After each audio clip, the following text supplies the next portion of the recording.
Здравейте, аз съм доктор Чернаков от медицински център Оксиком и днес ще си поговорим за амблиопията.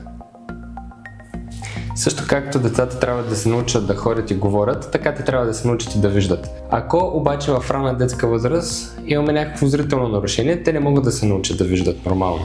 Народът е нарекал това състояние мързеливо око, а научният термин е амблиопия. Ако не се вземат мерки на време, проблемът остава неразрешим завинаги.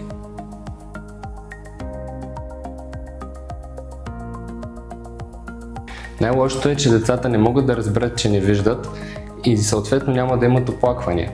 Това означава, че ако не се посещават профилактичните прегледи регулярно, проблемът ще бъде открит на по-късен етап, когато терапията вече ще бъде неефективна.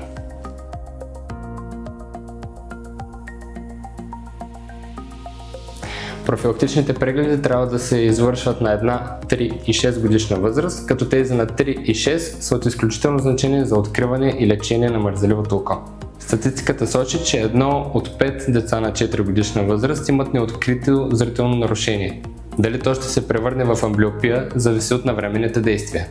Когато лекарят открие зрително нарушение, следва да назначи подходяща терапия. Дали това ще бъде изписване на очила, закриване на здравото око, коригиране на кривогледството и други, подходът е индивидуален към всеки пациент.